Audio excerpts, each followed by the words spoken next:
How connected are you?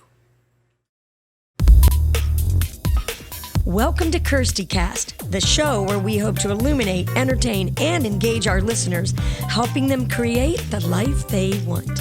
I'm your host, Kirsti Manna.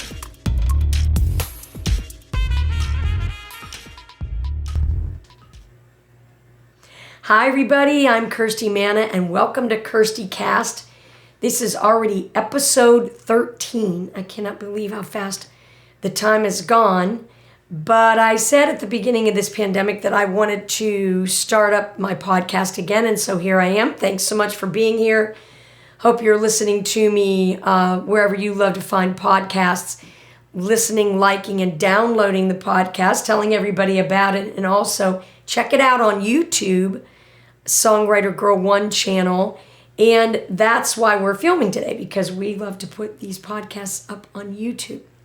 Well, today I'm here with Bill Warner. He is, as I love to say, the mad scientist behind the scenes. And I think he's going to be giving me a few quips here today. I've been given a microphone. Bill never gets a microphone. Even on gigs that we've played where he should have had a microphone, I always just say, no, don't give him a microphone. So he's in his glory today because nobody has to see him, but he has a microphone. Exciting for all of you listening out there. Not so exciting for me because, no, I'm kidding. It'll be fun. So I wanted to talk for a few minutes about being connected.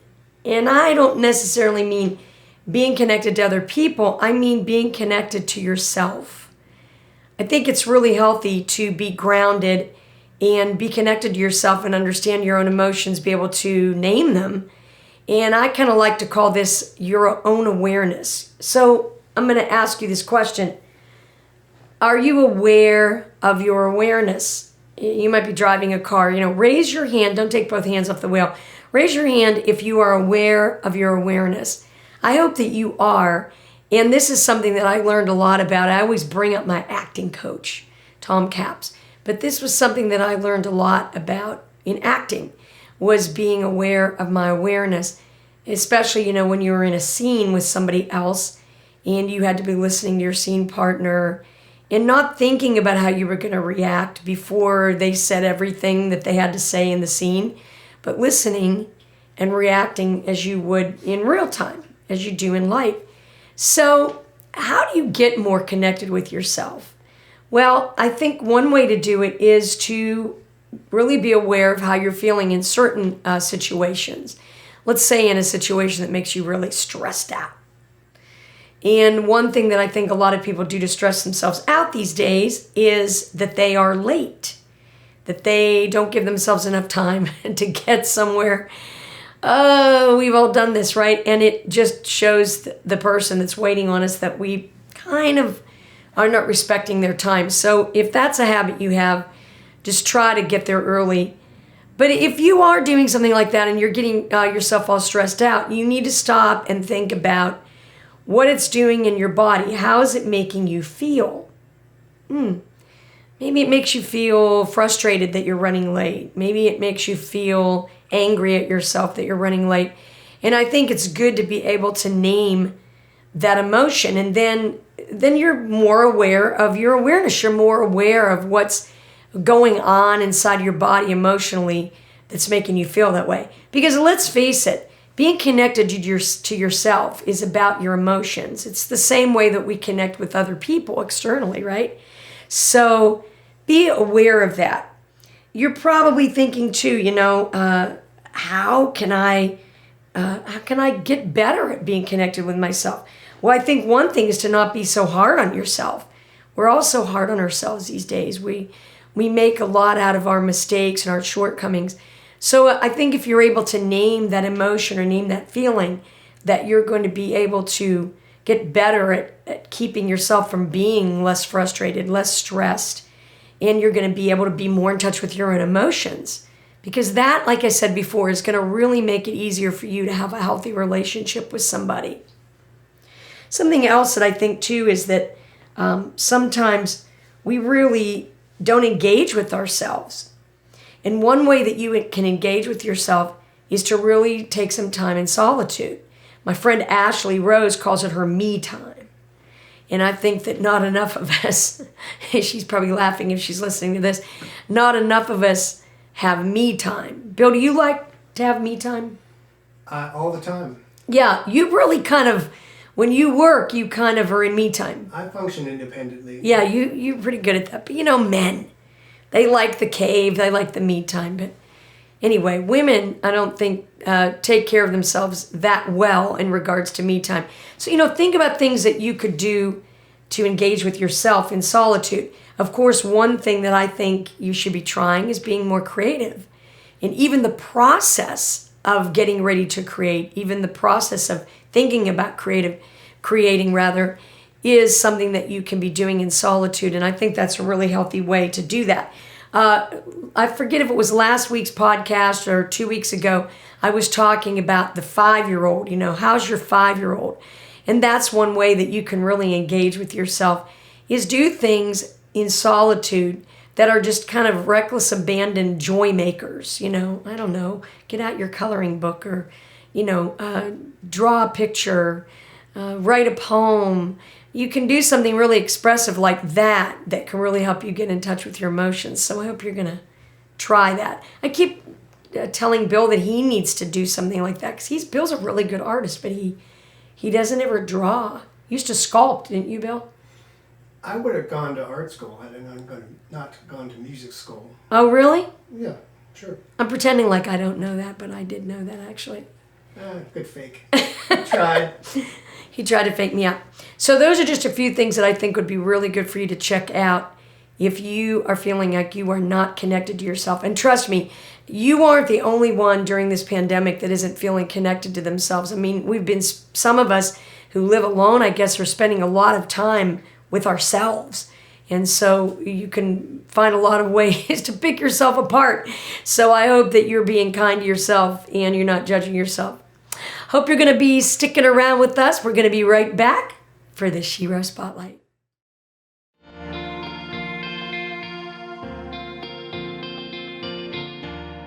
Stay tuned for the Shero Spotlight.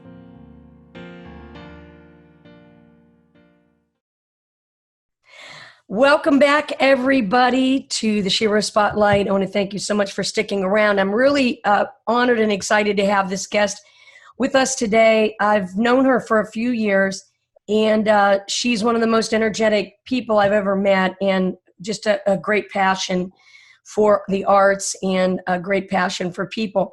And her name is Becky Keck, and she is the president of SMARTS, which is a community-based art school located in my hometown of Youngstown, Ohio.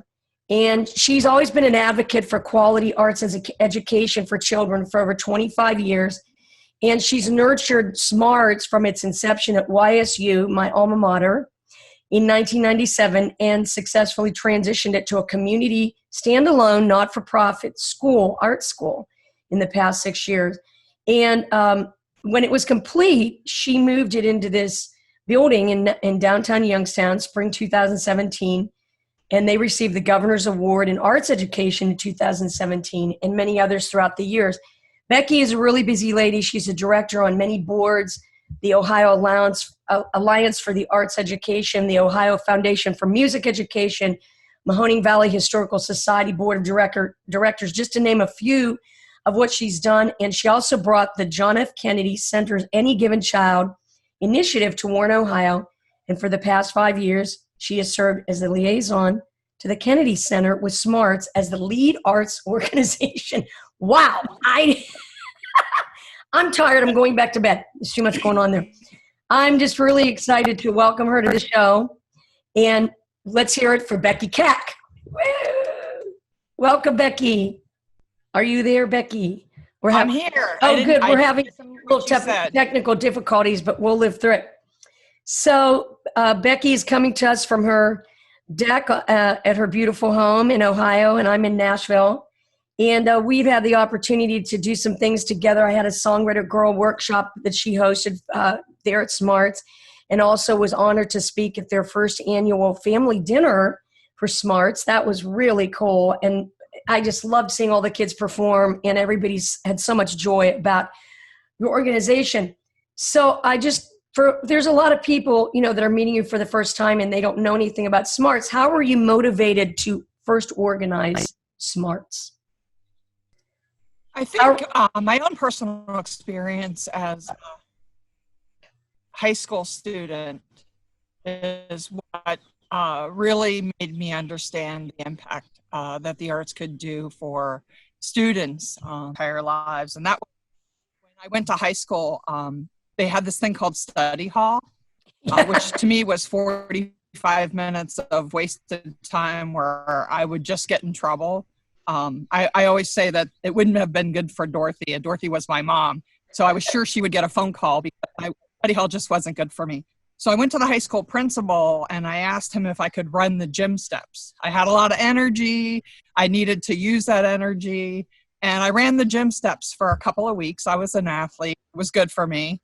And the art teacher, who I hadn't met yet, saw me. And he just didn't think it was a good way for a girl to spend an hour running the gym steps. So he told me to bring an old shirt of my dad's and to meet him in the art room the next day. And I didn't even know what the art room was. I had just gotten to high school. And he put me on a potter's wheel. I'm not a potter. I'm not a ceramicist. I've done it always in my entire life to find my balance. But that's really where I learned about discipline and focus. And I spent all my free time there in his classroom when I was in school. And that's really the premise behind Smarts, is that finding your creative voice, taking your energy and putting it into creative enterprise, really. Well, so for me, I found it in my own life. And that was a long time ago. That's such an inspiring story. And, it's so cool how teachers can impact us. And I think you and I are both teachers, and we love to share. I'm getting choked up talking to you about this. And we love to share our passion with other people. And especially when we see somebody who really has a desire to have focus and really understand their own creativity, because some people don't, it's so bottled up for them, they don't even know how to get it out. And that's what I love about.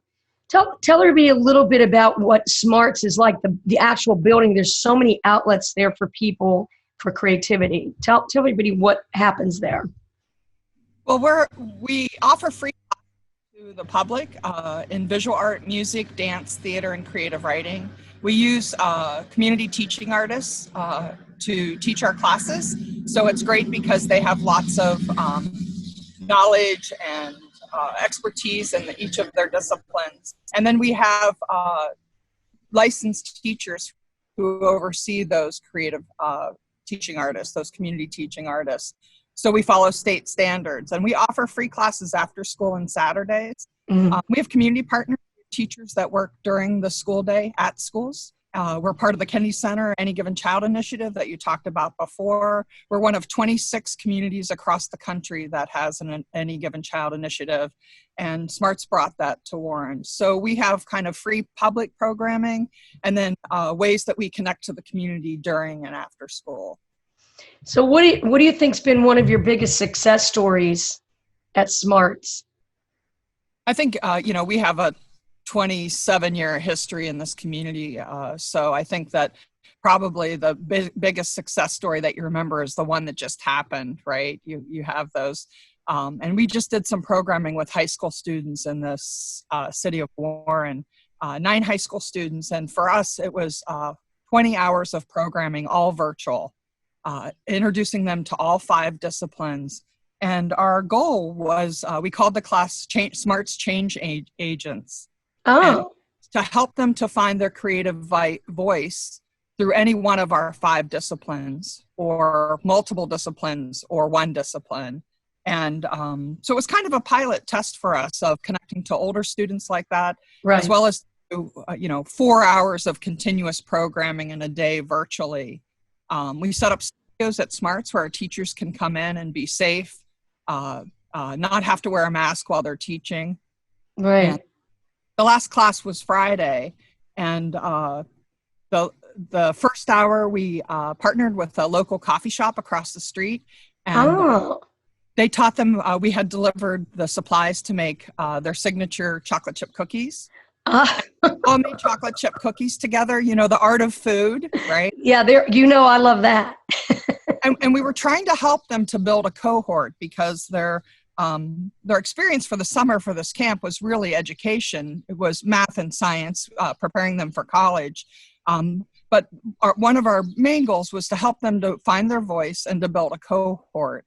And, it was really, I think all of us at Smarts, as we sat and listened after they baked their cookies and they had their cookies and milk, to hear them talk about what their voice was 4 sessions before, right, 4 weeks ago, and what their voice was on Friday. And Wow. They literally said, I was an introvert, or I have only played video games during this COVID situation. I've never left my house. And, I found a way to express myself through this that I haven't had before. Us Smarts folks, we were all crying. Oh, of course. That's so moving. Well, tell me what those 5 disciplines are. Visual art, music, dance, theater, and creative writing. So that's the disciplines that you imparted to them for this summer course. And, I really understand what you're saying about people's experience with something like that, because I've had that happen. And thankfully, because it's Songwriter Girl Camp and workshops, I always wanted, to make sure that people were finding a way to connect with themselves and connect with others. And the biggest thing I always found was how people felt like they were on an island. And then they got into a group like that and they were like, well, there's other weirdos just like me, Right. Exactly. I'm finding my people. So I think that's really great that those kids had that opportunity. And especially for high school kids, kids that are in their late teens, because, we know that a lot of times kids don't have choices in their life, and sometimes expressing something that's not going great in life. And this is what I wish adults knew more about, is to be creative, because it can really bring things to the front and, make you move forward on that kind of stuff. So that's cool. Not only that, but I think that high school students feel like they're adults. They have a lot of adult responsibilities. Yeah. And yet when it comes to making choices, they aren't always given a lot of opportunity to make their own choices. Right. And they had a lot of choices in this project. They could choose to make artwork with clay, with paper. They could choose to dance or do something theater or creative writing. So it was really empowering for making choices as well. Now, are you going to be doing something?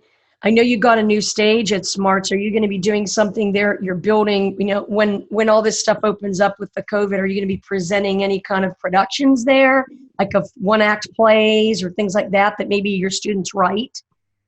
We're going to do everything that you can imagine. Right now, that stage has really come in handy because it's where the dance teacher studio is. So it's given us the opportunity to lift them up. And so you can see their whole body when they're teaching. So even during, we found a positive use for it. Without that, we would have had to shoot them with multiple cameras. So yeah. Well, I know you're so creative yourself in how you make things work.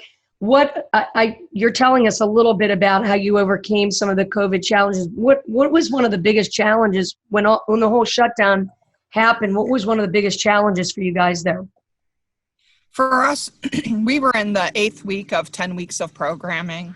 So, that was very frustrating for our students and our teachers.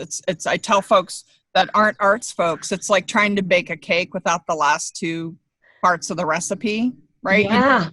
Bake without that. So our first priority was to find ways to connect to our students and get them the last 2 weeks of their teaching and to connect them to what we were doing virtually. So we did a lot of social media things. We had a daily arts challenge. We did 21 videos, 1 a day of each discipline, engaging families to come to our website so that they could connect to virtual Smarts. We did an exhibit of the work that was created at the end of the class, and we had a virtual gallery opening. So that was really helpful. Oh, that's And then we neat. had our community partners where our teachers teach in schools. They had to finish their school year, Right. So we figure out how to do that virtually based on what each of the school districts was doing. But I really think the challenge wasn't really the programming, because if you're good at what you do, you find ways to do it. Yeah.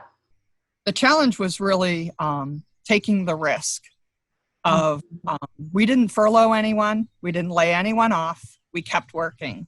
Yeah. And even those teachers who couldn't go to places they were contracted to go, even before we knew that if we could get a SBA PPP loan, we decided to pay everyone. Anyone who had a contract with us, whether they could work or not, was paid. And that gave me some sleepless nights. I can honestly, I really just thought, we could fail by doing the wrong thing, or we could fail by doing the right thing. Well, talk about walking in faith. I mean, that's really something. But I have to say, from the first time I met you, I came to your office and met you when you were in the other building, the City One building or something. I can't remember now. And you had that really cool desk. It was like a modern, it looked like something from Mad Men or something. It was a really cool desk. I think you still have. And I just was really impacted by your energy and the way you had so much passion for going at everything. You just have that never give up spirit, which I totally identify with. The good and the bad. It's so true. Sometimes, I get a little too Lucy Ricardo, but hey, I'm happy that way. So, how do you fill your own personal creative well? What do you do for yourself other than everything you do for everybody at Smarts? Do you make time for yourself? For me, it's cooking. Really? Yeah, absolutely. I make homemade pasta. I cook a lot and don't eat much of it. I don't really like bad food. So I learned how to cook when I was younger, and I did that by taking the same recipe and modifying it over and over and over again. Yeah. I had a really chicken cacciatore experience, and my family ate chicken cacciatore for about 45 days, I think, when I was like 12. But I went overboard on that. I like to have 9 people. We sell them as fundraisers at Smarts. Oh, that is great. That's so good. Well, that's cool. I'm glad that you're doing something for you, because you deserve to do that. So what are you planning for Smarts in the fall? So we have a lot of community partners that are schools that are still figuring out what they're going to do during the school day. Mm-hmm. I think we're ready for just about anything.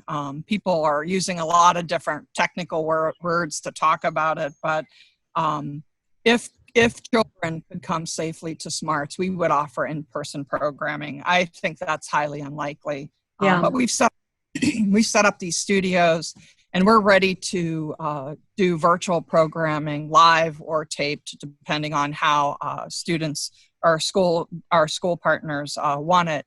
But be working with students. We've just received a National Endowment for the Arts grant. It's through the CARES Act funding. There were over 3,100 applications from organizations across the country. Wow. 355. And Smarts was a COVID-related funding to help to support staff during this time. So we'll be prepared for anything. We're hoping to have, we have over 1,300 students in our database that have the opportunity to take our classes for free. We're training students every day who are interested in the classes that we offer. Those 9 students we worked with on Friday all filled out applications because they want to be a part of us in the future. Oh, that's great. So this isn't going to stop us. This has just really empowered us. We're all working from home, but it's really empowered us to be better at what we do, more succinct, and to continue to think about finding ways to reach those students that might not have a laptop like you and I are working from, or internet in their home. We've created bilingual Smarts to Go sheets for each discipline. Oh, that's cool. I like that idea. That's really inventive. They're absolutely beautiful. They'll go out through libraries and drop-off sites where public can come. Mm-hmm. And so we'll have the opportunity to find ways to engage with new students that might not have access to us. That's so great. My next question was going to be, if someone listening is interested in donating to the cause of Smarts, into if they're living in the area, signing up, to come and be a student virtually, or just to find out more about Smarts, how do they do that? You could go directly to our website at smartsartschool.org and do any of those things. The interesting thing about virtual learning, this summer we had a young girl, we had 3 theater classes back to back at 3 different times, and they were based on their grade level. So the littler kids earlier and then the older kids at the last class. And this little girl kept coming to the last class. And we realized she lived in Chicago. Oh, right? how cool. So in that series of our pilots that we did in the last couple of months, we had a student in Chicago and a student in Virginia. Oh, that's so cool. Well, you know, I teach some classes for Vol State Community College here just outside of Nashville. And the thing that I learned, they closed the college down about 3 weeks into the semester in the spring. And the thing that I noticed was that I was teaching a music performance class. And I thought, wow, I got to get really creative and inventive with this. But what I discovered was some of those students, they really thrived at videotaping themselves. I mean, what they did for their final, because their final was they had to do a 15-minute set. It was unbelievable what some of those two or three of those kids came up with, because they were in a real safe place in their home, and they had, you know, they had everything they needed there, all their props, that kind of thing. It was really impressive, and I don't know if any of them could have done that coming to the class. So I thought that was interesting, you know? So, well, you can see our students work at our gallery, and some of our slow motion animation students really excelled after they went home. You know, they had a lot more time to focus on their project, and they had the background that we had already taught them, right? And their work is amazing. Yeah, it's so cool. Well, I always ask my guests, if I could say the word, what is your power word? I think for me, it's truth. Why is that? I'm always searching for the truth. You know, my mom didn't have, she didn't have any patience with people who lied. And I think I inherited that from her. And I just always, truth and justice kind of work together, you know, trying to find a just world. Yeah. My work is about access and equity for all students, you know. And so I think that truth is really important in that process. Well, I think what's so beautiful about Smarts is that you guys really know how to empower the kids and the people that come through your door and into your world.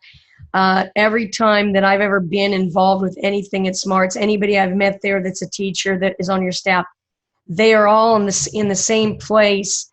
And I think that's real truth. I mean, I could see that ringing out with everybody that is there, and just helping people find their truth. Because like I said before, you know, so many people don't know how to dig that out of themselves, and they need people like you and places like Smarts to really find that. And so I'm grateful for the people that have found you in Youngstown, Ohio. Now finish this sentence for me before you go. You're welcome. What is the number one thing you're grateful for today? I think I'm most grateful for the people I've been able to surround myself with. I think that you're only as good as those people. Mm-hmm. I'm surrounded by creative, intelligent, hardworking, good, kind people. Yeah. And you know, what else could you want in life? It's true. Through this COVID time, I'm grateful to be comfortable. Yes. And, you know, I'm grateful to live in a comfortable home. You know, it's not fancy, but it's comfortable to me. Yes. But mostly my circle. And you're in there. And you're in that circle. Thank you. Well, you're in our circle. We're really grateful to know you, and you always have our back here from Nashville. We talk about you all the time and talk about how much fun it is to know you, and your positive energy, Becky, is really a blessing to us and to everybody that meets you. And I want to thank you so much today for being here with us. I know you're really busy, and your wheels are probably turning. You and I are like that. We're always thinking of stuff. So I hope you have much success.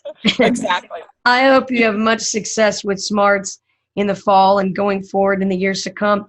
And anybody that's out there, please go check out Smart, Students Motivated by the Arts. It's located in little old Youngstown, Ohio. And it's a big shining place downtown. A lot of heart there, and a good place for you if you're looking for some way to have an outlet for your creativity. This is Becky Keck, president of Smarts. She's been with us today. Thank you so much. Go check them out, like them, give them money, follow them, help them. Go and see their stuff online because they're fantastic. We love you, Becky. Thanks for being here. And Thanks, Kirsti. You're welcome. And everybody stick around. We're going to be right back. You're my hero, more than a hero, and I look up to you every single day. Every day, my celebration, my inspiration is to be like you, but in my own way. You're my hero, more than a What the tech? What the tech?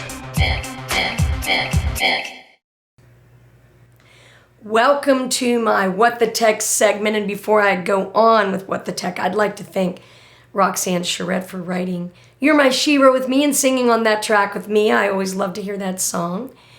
And so I love doing the segment What the Tech because I, as I always say, am technically challenged.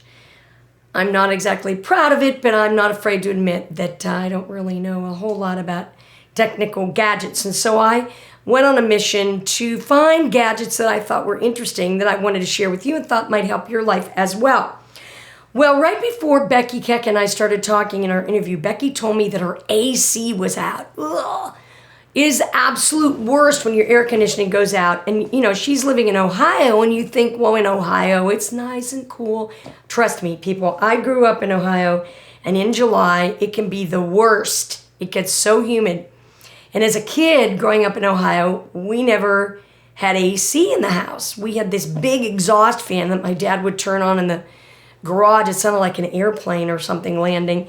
And that would cool the whole house off. It really worked great. I don't know if anybody else has ever experienced one of those things, but it was a really cool gadget for its day.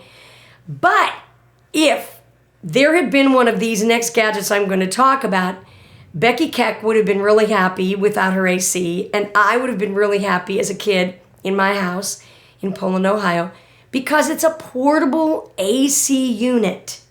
Is this not sound like a glammy little thing to have? It's by a company called Blau. It's very French.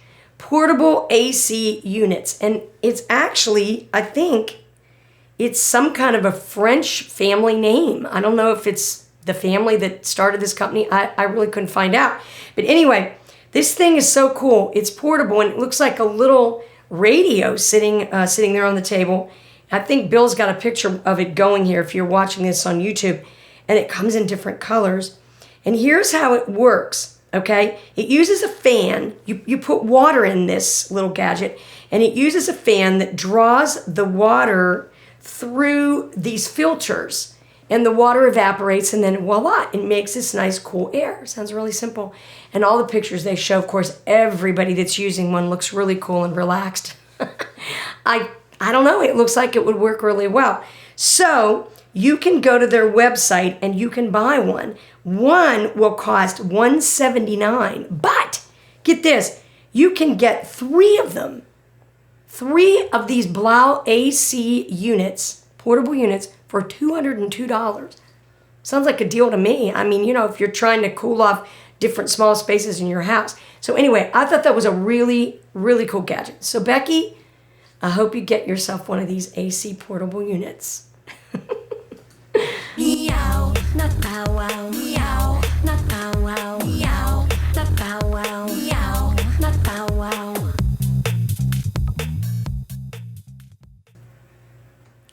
I am very connected to my cats. I love talking about cats on every podcast. I absolutely adore cats, and I know there's a lot of you out there that love cats. And I feel very connected to my cats. I mean, we have kind of like a mutual admiration society. I've had some cats that were so attached to me that they even sat next to me on the piano bench while I played the piano.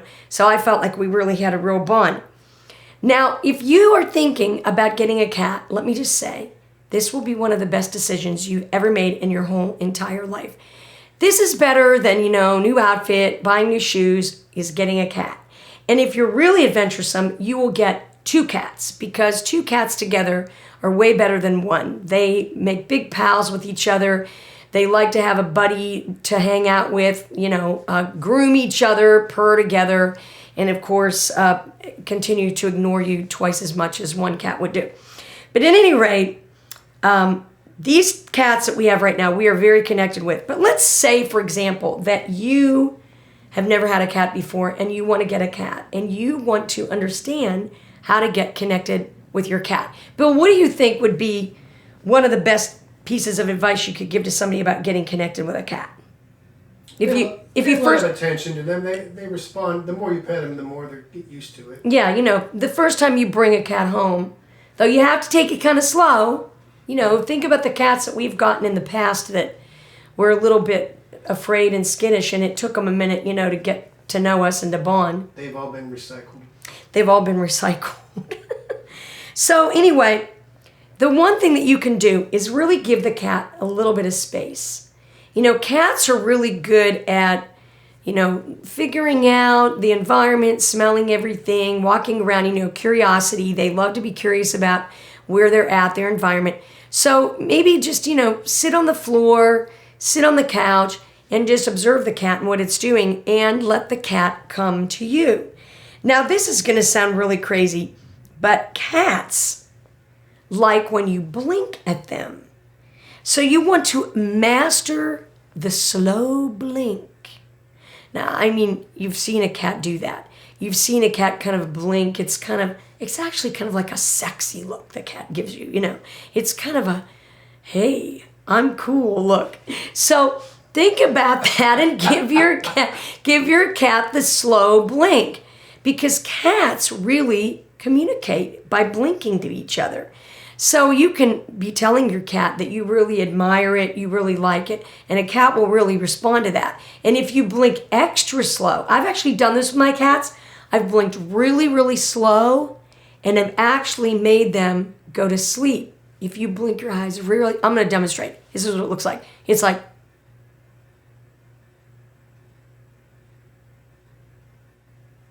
it feels total slow motion while you're doing it. But try that. Try that with your cat and see if that doesn't work. So those are some ways that I would suggest learning how to communicate with your cat. And also, like Bill said, talk to your cat. When you talk to them, they understand that you're talking and that you are communicating with them. They, of course, don't know what you're saying. They hope you're saying, yes, I will obey every command. I will feed you every time you want to eat, which is kind of what I do. But that is one way to really communicate with your cat too, is talk to them. Don't ignore them, because they love the attention just like you do. What do they respond to if you give them half a blink? Half a blink. I have like no a idea. wink. I don't know. I think it's too fast. I think it's the slow blink. What if it's a slow blink? Think about the love blink that the cat gives you. They give you that. It's kind of real slow with their eyes. They're just smiling and saying they love you. I know some of you listening out there may think this sounds crazy, but those of you that love cats, I'm speaking the truth. Well, it's time for us to say goodbye. I can't believe it already. And we are so glad that you've been here with us today. Something that I really want to remind you to do is go and like and listen to this podcast and download it. You can find it like anywhere: Spotify, iHeartRadio, Apple, anywhere you listen to podcasts. And also, don't forget to email me. I would love to hear from you. If you have something you want to say to me, info@songwritergirl.com. And also, don't want to forget about our wonderful sponsors. Our sponsors, WarnerWorks.net. Music pays my rent. We're going to be back next week with another podcast. If you would love to talk to me or work with me, you can also email me at that magical email address, info@songwritergirl.com. I'm going to sign off for now. I think I'm going to work on a new song. Hope you're going to be back again next time for Kirsti Cast. Whatever you do, stay inspired. You've been listening to Kirsti Cast.